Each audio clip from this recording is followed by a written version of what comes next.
ঈশা তো খুব সুন্দরী, তা ছেলে কি করে? হ্যাঁ, ওর সঙ্গে তো একটা ব্রাইট। আঙ্কেল, ছেলে একেবারে হীরের টুকরো, কোনো তুলনাই হয় না ছেলের। একদম। ছেলের আর একটা পরিচয় আছে, ও হলো মন্ত্রী রজতাভ রক্ষিতের ছেলে। তাই? কিন্তু মন্ত্রীর হার্ট অ্যাটাক করলো, অথচ খবরটা নিউজ পেপারে পেলাম না তো।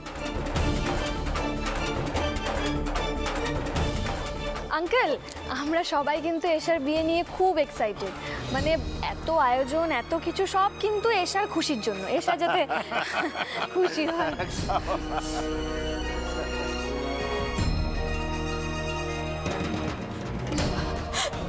না না না ছোট বৌদি, তুমিও আমার পাশে থাকতে পারলে না সবার মতো?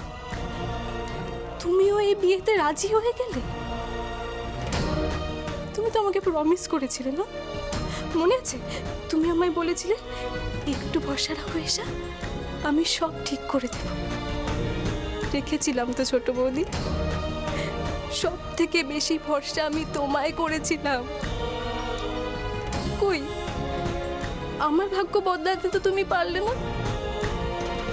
কেন করলে এরকম? তুমি কেন করলে? উত্তর দাও, কেন করলে তুমি এরকম? উত্তর দাও না ছোট বৌদি, চুপ করে আছো কেন? বলো না কেন করলে? দেখো দেখো না, এই সব কিছুর মাঝে আমি কেমন একা হয়ে গেলাম, বড্ড একা, কেউ নেই, বড্ড একা লাগছে আমার ছোট বৌদি। আমরা সবাই কিন্তু এশার বিয়ে নিয়ে খুব এক্সাইটেড। মানে এত আয়োজন, এত কিছু, সব কিন্তু এশার খুশির জন্য, এশা যাতে খুশি হয়।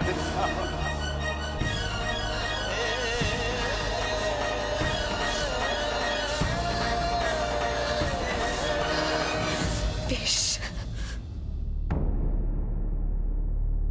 তাহলে আজ আমি আমার ভাগ্য নিজেই বদলাবো।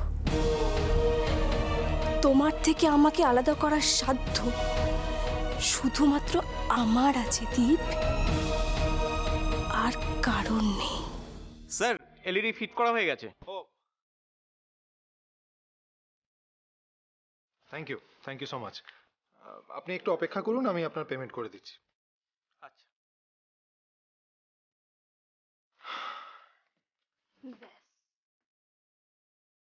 অরুণাবকে বেঁধে ফেলার চক্রব্যূহ তৈরি। এশা, আর কিছুক্ষণের অপেক্ষা, তারপরে তুমি মুক্ত।